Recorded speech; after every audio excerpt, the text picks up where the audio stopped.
tinalakay. So, bago tayo magsisimula sa ating talakayan ngayon, o ating pag-aaralan, tayo muna ay manalangin, magdua. So, tumayo tayong lahat. So, sa ating pagdudua ay tahimik lang.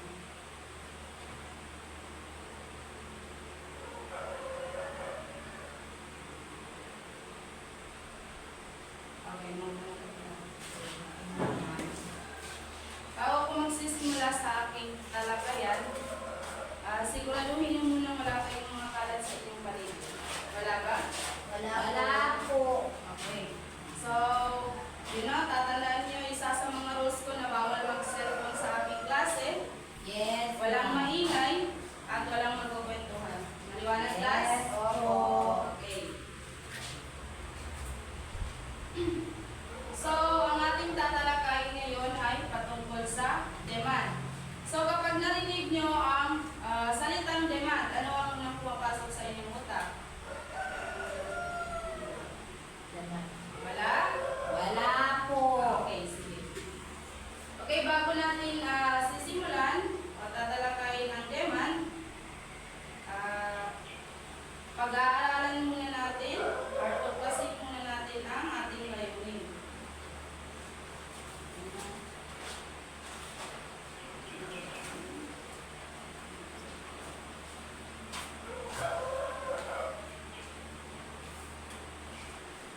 So, ito ang ating layunin.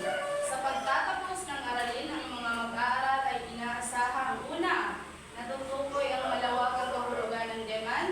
Pangalawa, nalalaman ang batas ng demand at napapanatili ang relasyon ng mga presyo ng produksyon at mga mamimili.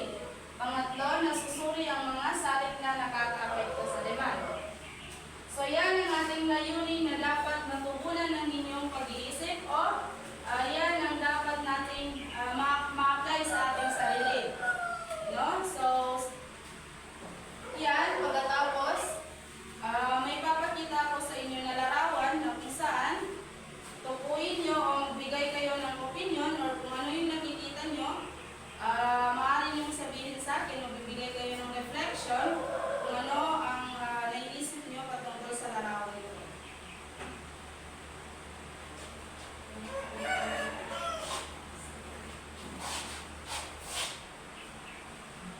Okay, base sa nakikita nyo sa unang picture, ano ang nakikita nyo? Rahela? Ma'am, mga tao po. Maaari ka bang tumayo? Sorry. Ang mga tao po. Okay, mga tao. Ano pa? Yes? Mga produkto at mga yung mga tao na pwede nilang bilhin yung mga produkto. Yes. Okay, ang demand ay kagaya nitong sa larawan, mga tao na kung saan namimili o mga tao ito ay tawag sa kanila ay mga mamimili o maging tayo ay mga mamimili rin. So ito ay isa sa mga halimbawa or patungkol sa demand. At ito naman ay mamaya mag-discuss ko sa inyo kung ano ang konsepto ng demand na bakit siya may pataas at bakit may pababaang demand. So, narito ang konsepto ng demand.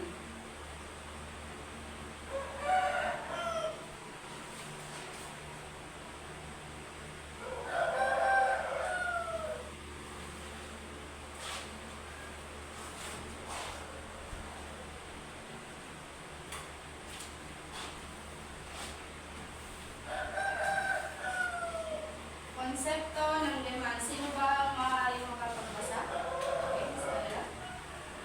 Konsepto ng demand. Ito ay tumutukoy sa dami ng produkto at serbisyo na kaya at handang bilhin ng mga consumer or sa alternatibong presyo sa isang takdang panahon. Yes. Yan ang konsepto ng demand. Ang konsepto ng demand, sabi dito, is tumutukoy sa dami or serbisyo ng isang produkto na kung saan ang mga demand o ang mga mamimili ay nais nilang or kanilang pangangailangan na nais nilang bilhin sa takdang oras o takdang panahon.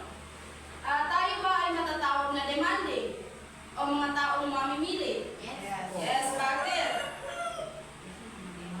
Okay.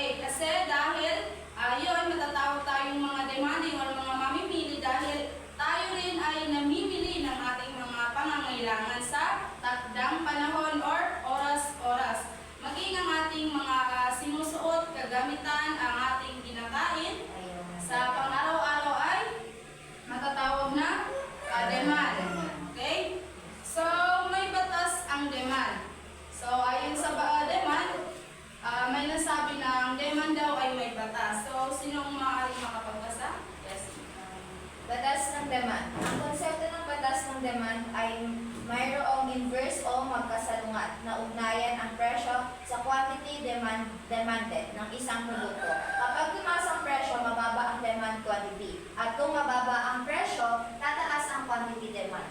Okay. So, ang sabi dito sa demand, ang presyo, kapag daw ang presyo ng isang produkto ay tumataas, ay bumababa ang dami ng mga mamimili or bumababa ang dami o kayang bilhin ng mga mamimili ng isang produkto. Ika nga, no? Kapag mahalaga or mga expensive ang ating mga produkto na nais nating bilhin, maging ang ating mga kinakailangan ay siyang makakapag-isip tayo na hindi na natin yung bilhin dahil napakamahal. Okay, so sa batas ng demand, tumutukoy ito na kapag daw ang isang produkto ay mas mura, so mapapag-isip tayo or makakapag-isip tayo na yun na lang ang ating mabibili dahil yun ay ating kinakaya or makakaya ng ating budget. So sa demand, may dalawang konsepto ang demand na kung bakit magkasalungat or ang presyo ng demand. So, narito ang dalawang konsepto ng demand. So, una ang substitute effect.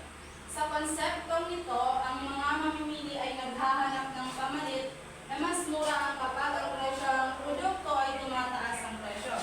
So, yun. Maaaring napasok na rin siya sa batas ng demand. So, yun, ayon dito sa substitute effect ay maaaring hahanap daw ang mga mamimili ng iba pang mga produkto kung ang sa tingin nila ay mahal yun.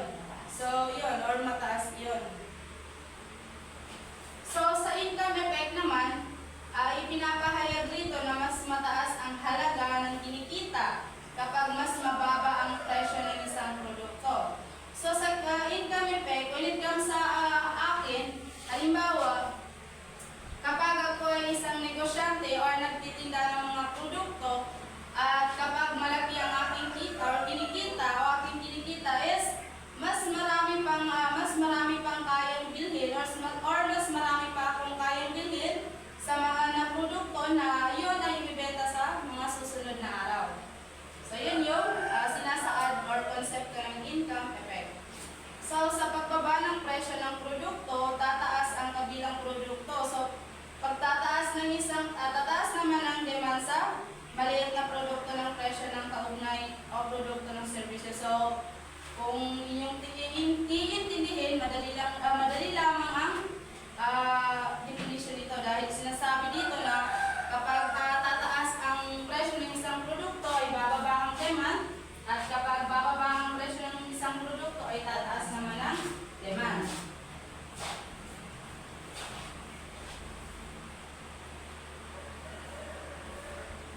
So,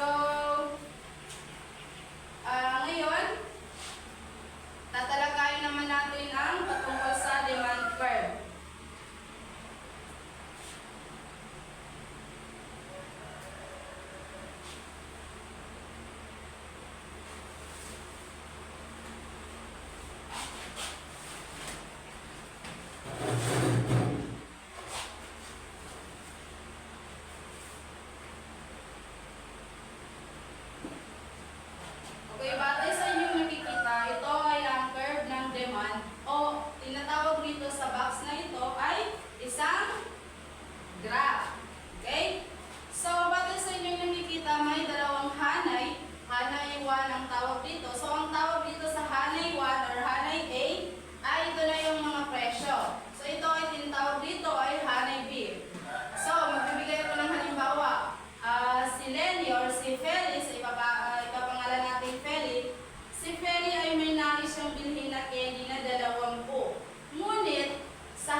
one or una ay kita.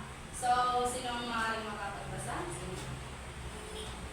Kita, ang pagbabago sa kita ng tao ay maaaring makapagbabago ng demand para sa isang particular na produkto. So, kagaya ng sinabi ko kanina, no?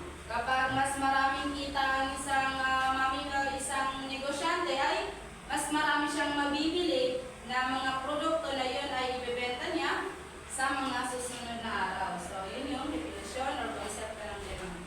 Sa panlasa, sige.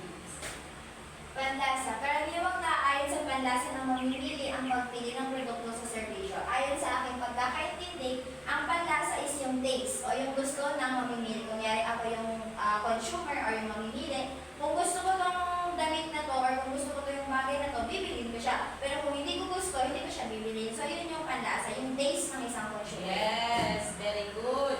Yun yung panlasa na sinasaad sa demand na kung saan may mga mamimili na kung saan mayroon sa kanila ang ano yun, ang tawag doon? Taste. or Yes, may mga panlasa sila na when it comes kung hindi nila gusto yung isang produkto, ay maaari silang mag-demand na kung saan hindi nila bibilin yung isang produkto. Dahil ilan sa mga tao ngayon ay mayroon sa kanilang ang matatawag nating maarte. Yes, yung qualification Yes. na nila sa panlasa. So, pangatlo, yes, dami ng mamimili. Sinong makakapagbasa? Okay, sige again. Dami ng mamimili. Maaari ding magpataas ng demand ng individual ang tinatawag na bandwagon effect. Yes, sa dami ng mamimili naman, sinasaad dito na kung saan ngayon maraming uso ng mga produkto na makabagong produkto.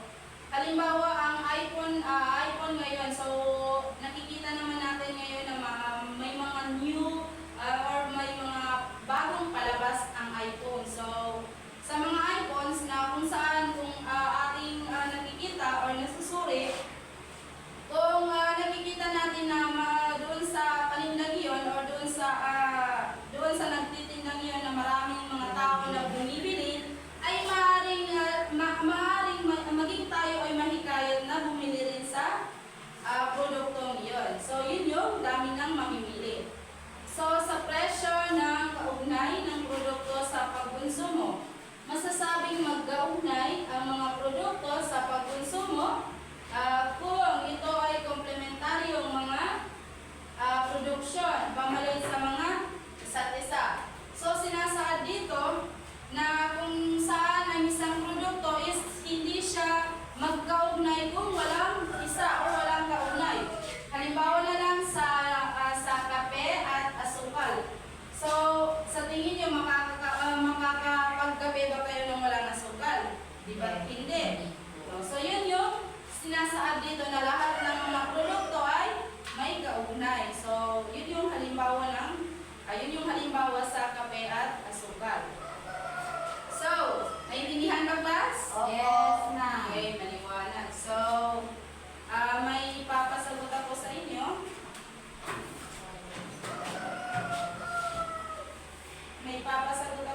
At maaari kayong kumuha ng ilan sa kalahating papel.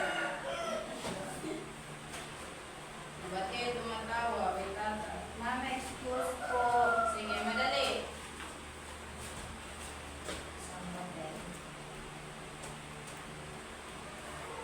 Magbibigay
Tapos na ba?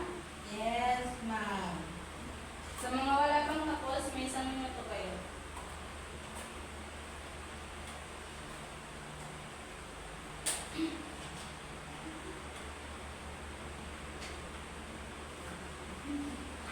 Bakit naman ingay? Bakit naman ingay? Sorry po, ma'am.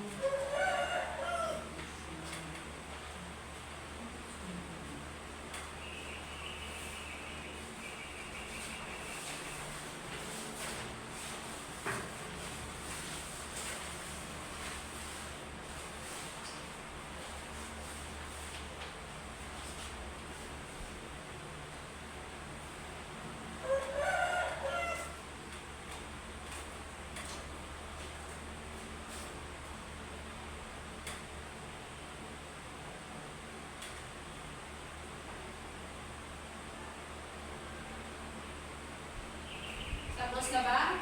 Yes, ma'am. Okay, maaari nyo na ipasahan yung mga work. Okay, ang gagaling. Parang perfect kayo lahat ka. Thank you, ma'am.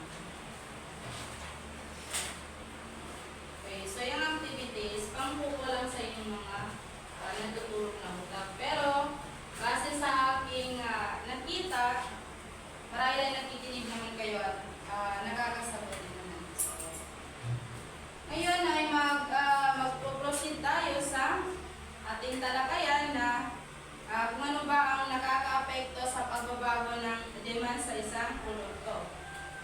So, dito, kaugnay ng produkto ng isang produkto ay nagmahal, ay magmamahal din ang produktong balik mong bilhin. Ibig sabihin, kapag ang produkto ay nagmahal, kapag ang isang produkto ay nagmahal, kung ikaw ay isang, halimbawa, ako ay isang negosyante, or ako ay nagtitinda. So, kapag ang aking produkto ay, ang aking produkto na kinuhanan ko sa aking mga mas mataas pa, or tinatawag na mga seller, so, kung mataas ang aking pagkakuha, ay check din na mataas ko siyang ibebenta. So, yun. Yun yung mga pagbabago sa presyo ng demand.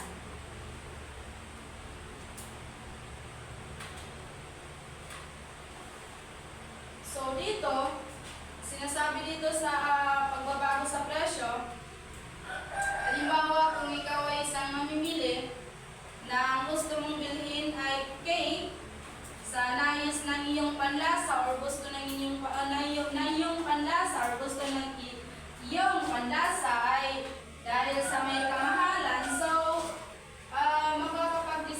magkakapag-desisyon ka na ang bibilihin mo na lang ay mga mura o maging ang mga tinapay. So yun yung mga ibang salit na pagbabago sa mga presyo. So, sa ating tinatawag na sa ating, may iba akong katanungan or may ilan na akong katanungan. So, naintindihan ba ang ating tinalakay kanina? Opo.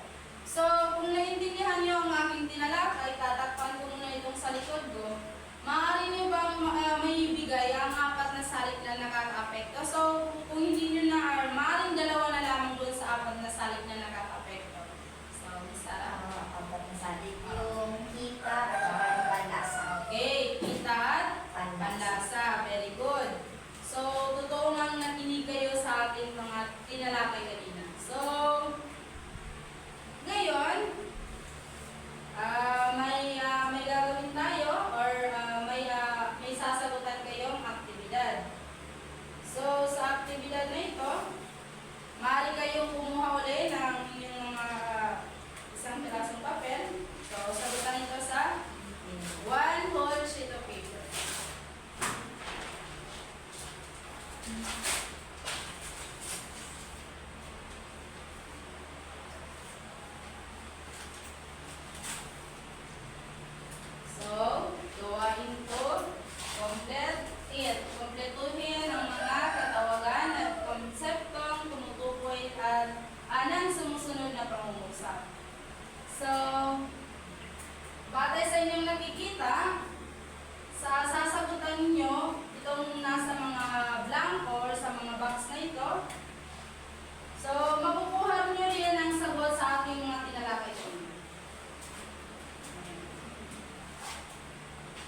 upang sagutan yan.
Wala nang magkakopyahan.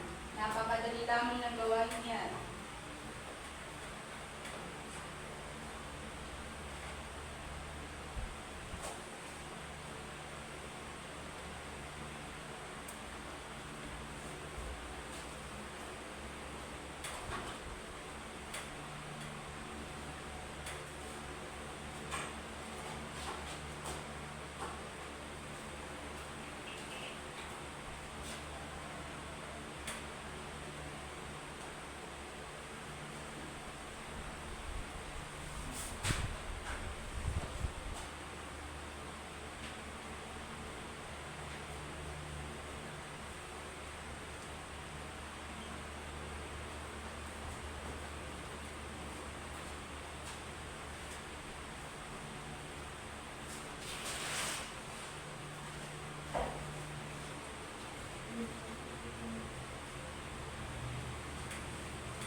May natitira pa kayong 3 minuto upang sagutan yung gawain niya.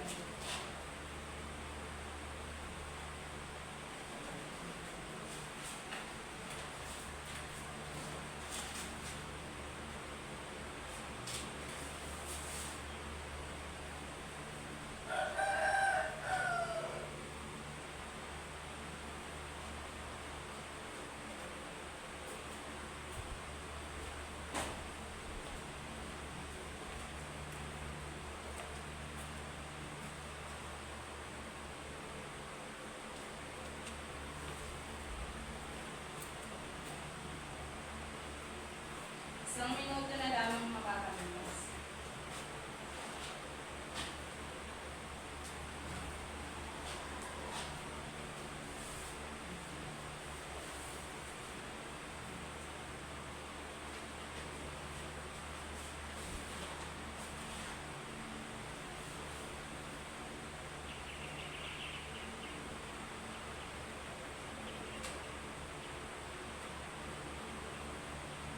Okay, ubos na inyong oras. Maaari nyo lang basta sa akin.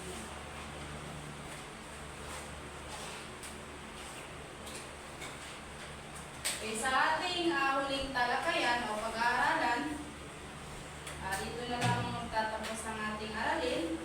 Ngunit sa pagtatapos ng ating aralin, isulat nyo at siguraduhin yung ito ay pag-aaralan nyo at sasagutin ang ating takdang aralin.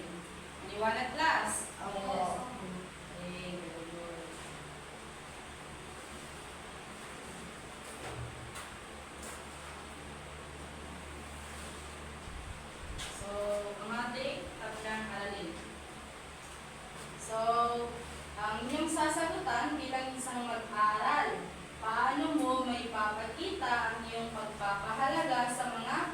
ginagamit na salik upang may produkto na mapapakinabangan. So, kung bibigay kayo or sasagutan ninyo ito ng 300 words. Liwanag class? Yes. Ipapasa nyo yan bukas sa ating pangalawang aralin. Liwanag. Okay, so, okay, kopyahin nyo na.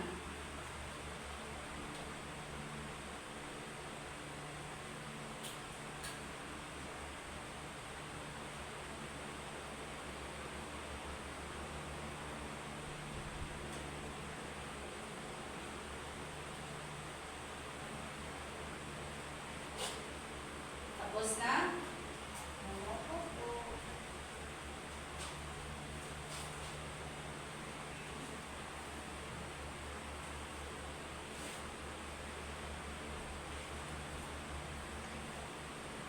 Napakagandang section nito dahil walang ingay. Sa kabilang section, napakaingay. So, maaari na kayong tumayo. Tapos na ba kayo magsulat? Yes. Okay.